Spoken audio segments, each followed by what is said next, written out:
Hi, Katarina. Thank you for joining me on this sustainability update.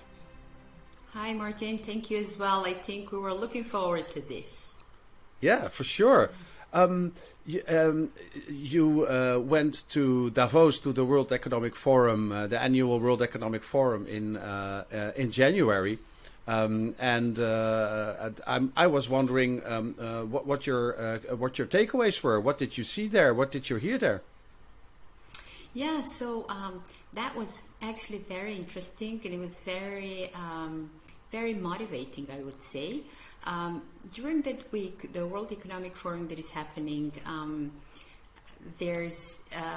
it's really a meeting point of the policymakers on one side and on the other side of the business creators, and that meeting point gives you a lot of opportunity. I felt that I was in the middle of different opportunities. On one side, the one where you can learn a lot and understand what information is needed for the policymakers to understand what's happening in economy and different industries, sustainability, of course, and on another side, really amazing founders of SMEs and startups as well, and the way how they integrate sustainability in their operations and their strategy as well, and what's their plan moving forward with how to help bigger companies integrate sustainability in their strategy and their operations. So very, very interesting.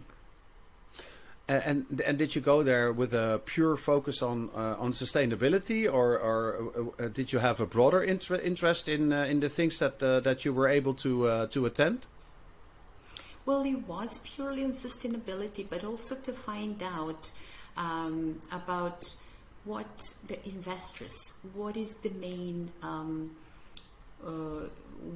main core that they would be interested, what information to collect from the industry, from businesses, from startups as well, and also to understand if a startup is creating a new product or a service, how is that going to help sustainability being accelerated. And then one of my understanding, what I learned and what I think it's very valuable, is that investors have a lot of say. I don't want to say accountability and responsibility, but in a way it is accountability when you know that you are deciding whom are you going to support and give an opportunity to a company, to a startup, to really build up and make sure they create something that will help globally impact the economy and help sustainability integrate in industries, not just in the companies that are part of that industry as well. Yeah. So can you talk about some of the topics that you learned something about? Some of the sessions that you visited?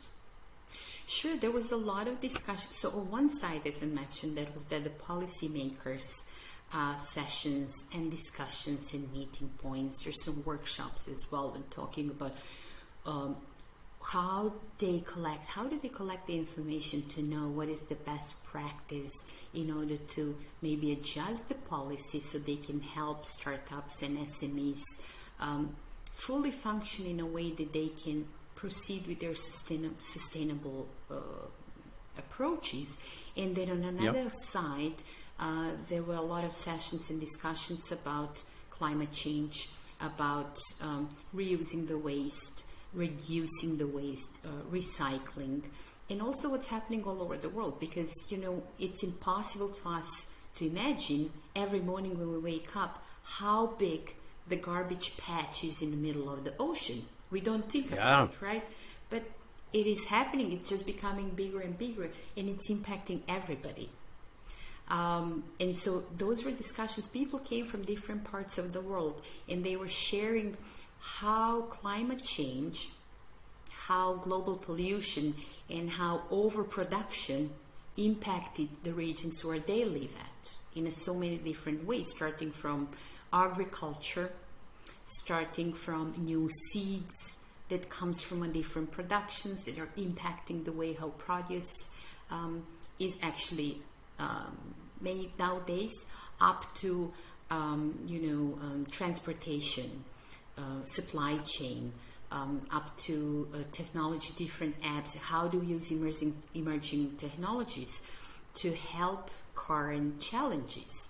And if you put these two together, I think one of the takeaways would be, how do we use technology to look at the current challenges as opportunities to build something new?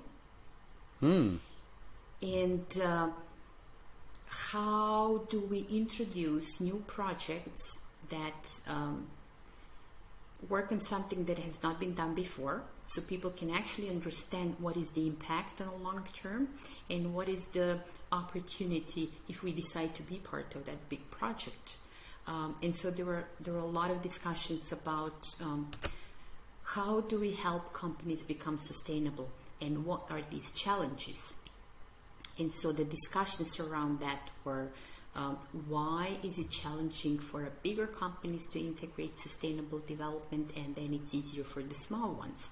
And so for the bigger ones, there's really sometimes a lack of knowledge around sustainability, because the company might be in industry for so long, they didn't get used to that specific format of operations, and they're not informed enough or educated.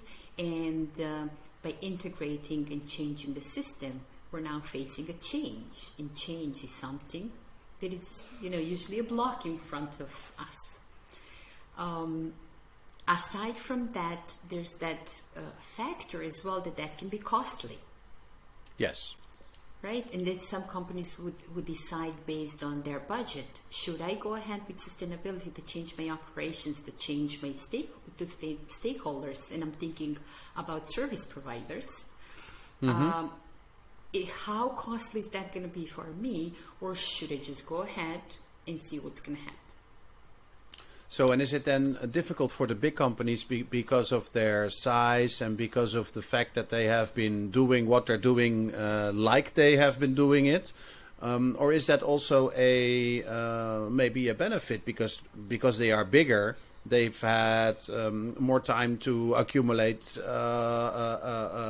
money to invest, and smaller companies have just because they're small have less money? Or is that not the case? Well, statistically, 43% of all companies over the world have not been committed to sustainability yet. That is quite a big number. That is a big number, yeah. That number should be much lower. Exactly. Well, looking at the Agenda 2030 and the deadlines that has been set, 43% or 45% is really a high number. And so when you look at the SMEs, startups and the small and medium businesses comparing to the big one, the main difference in between those two is that big companies are functioning, they have their own systems, they have their procedures, and they're functioning the same way. All their budgets are built according to the systems that have been working so far, and they have been profitable so far, and they have their board and the stakeholders that are expecting the profits to increase from year to year.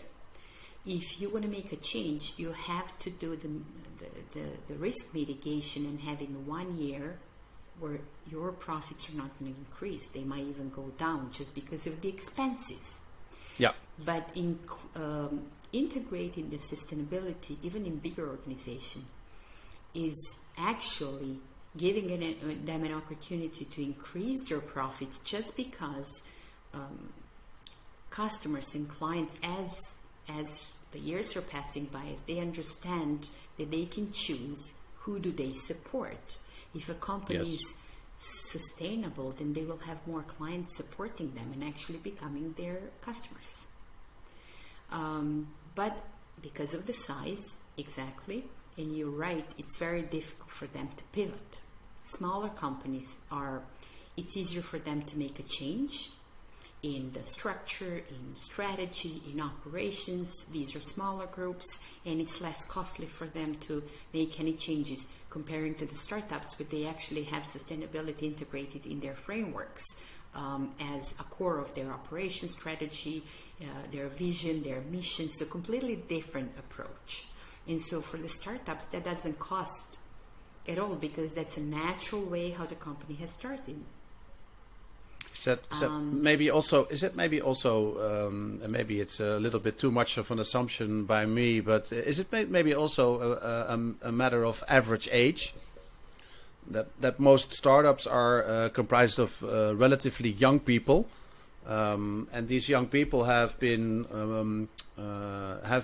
confronted with the results of global warming and what's happening much more than the older generations who have grown up in a period where people were saying that something was going on, but nobody was was really paying attention. Well, you know what? I would have to agree as well, because that's also a case. We have younger people who know that they can, and also the belief, right? When you're 20-something, you know you can change something, but you can find a way, you can find a solution for a problem. And I think when you have people who were doing the same thing for many, many years, they even don't want to look for a solution to a challenge, because they think, I've been doing this until now. I can do it in the next 10 years and that's it. Younger people can take that over, which is not actually the best possible way how to approach the current global problem. But you're right, that's one of the reasons as well. And are you seeing the older generations slowly pivoting now? I mean, is it is the message getting through? I think it also depends of what industry they're part of. If they're part of the consumer-based industries, they have to, because they won't have a choice. If they're part of the oil and gas industry, unfortunately, I think majority, if not all, are part of this 43%, and so they don't even have their board never heard about those discussions, because they have the reasons why they don't want to have those discussions during their board meetings. But yes, that's something that I think when we go back to, I mentioned just a while ago about educating and informing people, I'm sure that some of them, if they would actually know how valuable that would be for the corporation and for their profit, they would probably at least give it a thought about how that could change their specific company, and maybe have a conversation about that. Yeah. Well, I'm guessing. I mean, there's some of the larger oil companies as well are doing much more in renewable energy. I guess because also they are seeing that it's just simply, literally not sustainable to keep depending on oil. And of course, we are not. What I said is not meant for all companies. I have some people that I know who are working in oil and gas, and I talk to them, and that's how I know. How we learn from them. What do you do as a big international oil and gas company in regard to sustainability? And so there are companies who actually want to find out, what can we do? We really want to change some things, but then we need some help in finding out what is the best way for us, for our company, to change that. So there are those companies as well. Not everybody. We can't generalize any industry, really. So what do you see in terms of how companies are approaching sustainability? So within the very broad spectrum of sustainability subjects, which areas have the main focus? So this is actually a great question. Because what big corporations and conglomerates do, they are creating an arm of a company that helps with sustainability in a different way. They can be in a certain industry, but they have a corporate venture capital fund that works with startups or founders to help them create the solution for the current challenges or problems related to global warming and sustainability. Again, I have been talking to a couple of different companies coming from automotive industry, coming from oil and gas industry, coming from machineries of different industries, but then they would say, we have allocated this certain fund to help startups, that they will be working with directly, because big companies have access to marketing, communication, networks, funds, right? Employees as well, which is the biggest asset. They have people to allocate to those projects, and so they would usually look for a founder who would be leading that, and they would be looking for a chief technology officer or operation officer, and then they would put together a team as a startup team, a founding team that would be looking for a certain project to work on. Would it be, generating the green energy, storing the hydrogen, or some specific things where they would need actually a scientist to work with them on that, on a specific project, and that big company would actually at one point integrate that startup within their operations. Yeah.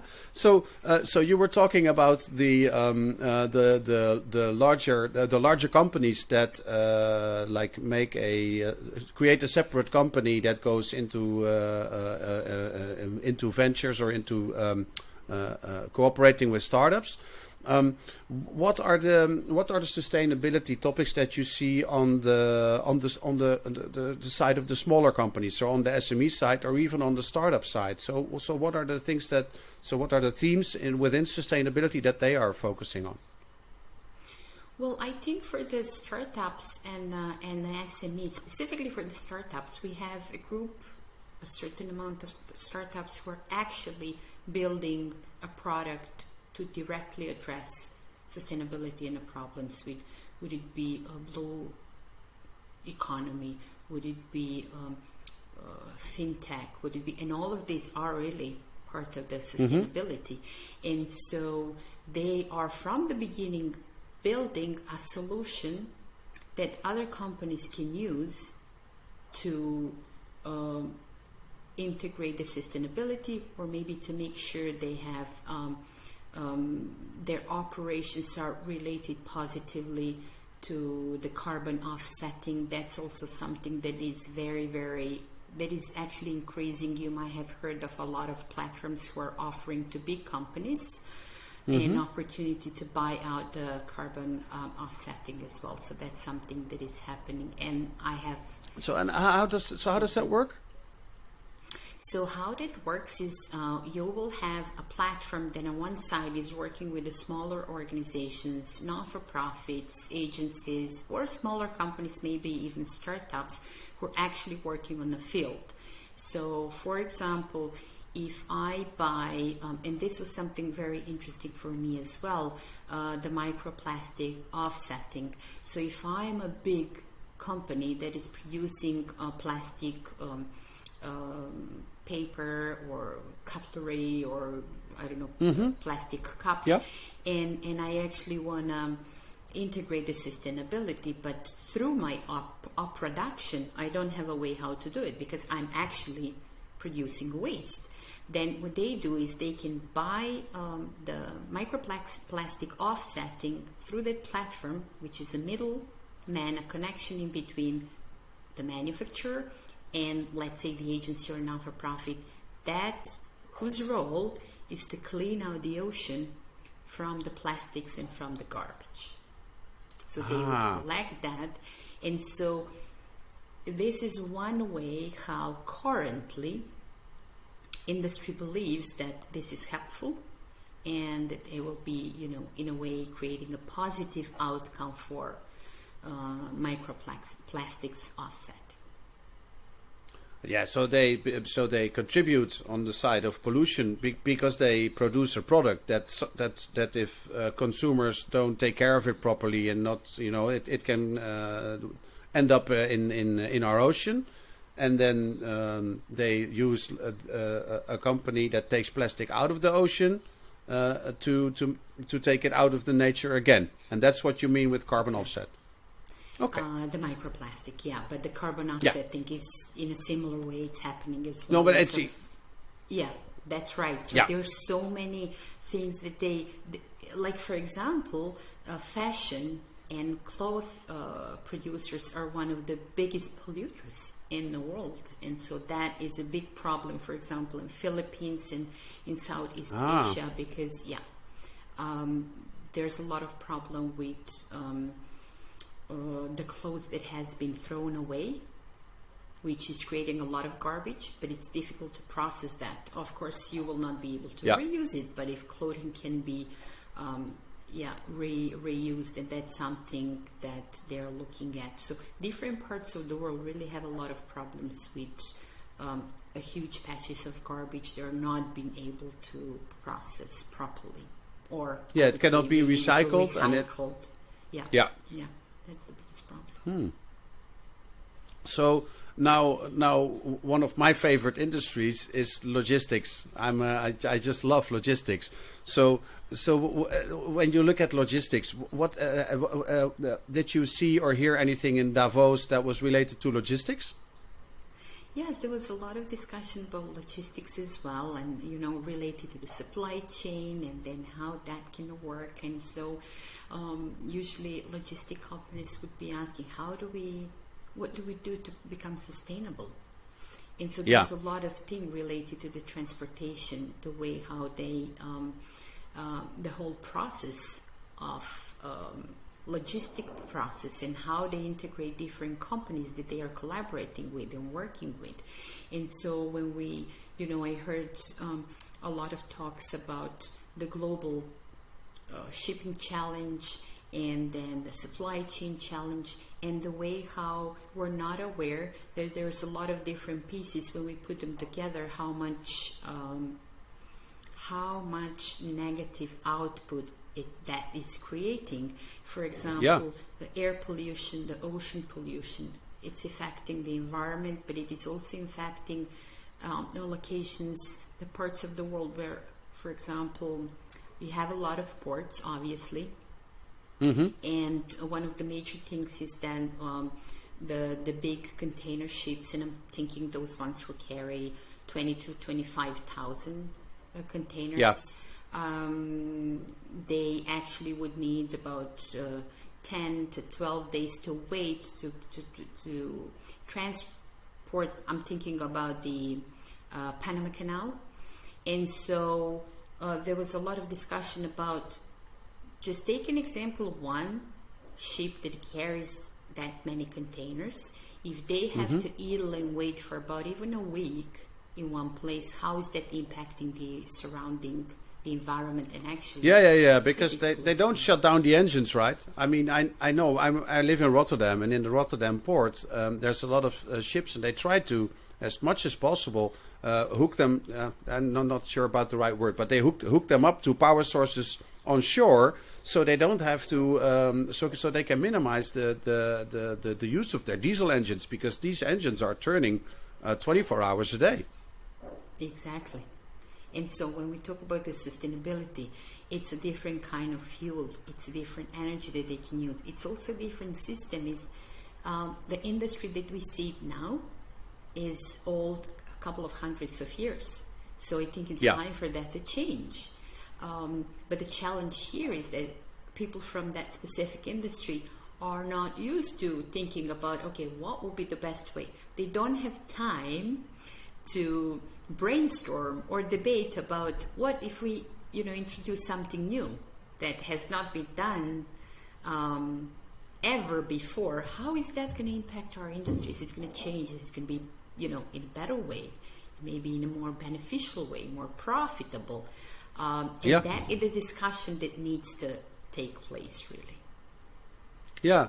Well, I mean, I guess if you look at what we're doing at Zergratran, I think we can, really, let's say, make a dent in the carbon footprint of global shipping.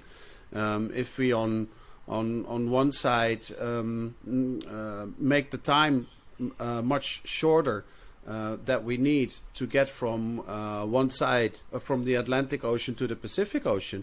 And also the fact that we can minimize the number of miles that a ship goes, because it doesn't have to go all the way around, because it's way too big to fit through the Panama Canal.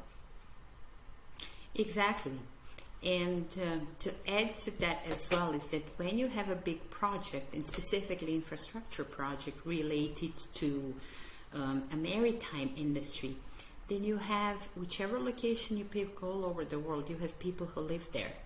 And so if you're bringing something positive to the industry, that really translates to a better lives of the people who live there, an opportunity for them to find better jobs, an opportunity then for their children to have better schools, and really overall to have a better life. When you bring a project that is a long term, and I'm talking about, couple of years, but something that stays there. Yeah. So, yeah, and then when you look at the sustainability, changing the way how shipping industry work is very much needed. We heard that during the COP27 that happened a couple of months ago, actually in November, the 5 biggest economies in the world, and so I'm thinking States, UK, I think Singapore as well, in regards to maritimes, signed the agreement to work on the green shipping challenge, meaning that everybody understands in this point that something needs to change, that something needed to change yesterday. And so what Zergratran is offering, really an amazing solution to what has been a problem for some times now, even before the COVID. The COVID just showed us that supply chain will keep having problems because people are not buying online. They don't have to go to the store. And everything depends on how fast can I get my product, what I just bought, online. And this is really a burden on a shipping and on a supply chain and on logistics as well. And so when we talk about what Zergratran does, I had a great discussion with Bill Kennedy a couple of weeks ago, and he said, well, and it doesn't have to be just shipping. Thousands of trucks are trolling around states, and not just states, in Europe as well. And this is part of the logistics. So if there's a new way how we can change the logistics and the transportation, that will really affect our logistic globally, not just in those pieces of the world when we have transportation congestions in certain points, but I think globally that will have a huge impact. Yeah. Well, Katarina, actually, I think that's a perfect ending for our first sustainability update. So thank you very much for sharing your takeaways from Davos. And I'm quite jealous that you were able to go up there, because there were so many interesting people to see and to meet. Yes, it was really amazing. Well, next year we can go together, so we can have really experience in talking to all of them. It's really amazing. I felt, as I mentioned, I was, in the middle of opportunities where you have those, bright minds coming up with solutions, and you have those policymakers, and you look forward to see how does that, thought process work. So it was really great. And for the end of this session, I just want to say that I truly believe that investors are those who, steer in a way the solutions to come in by deciding who they are going to support. And Zergratran is really lucky to have amazing investors and people on the board, and we'll look forward to, hearing from more of them who would like to know more about the project. And I know you as well, that you're talking to a lot of people. So yes, anyone who's looking, who's listening to this conversation, reach us out and we'll be happy to talk to you. Thank you, Katarina. Thanks, Martin. Talk to you soon.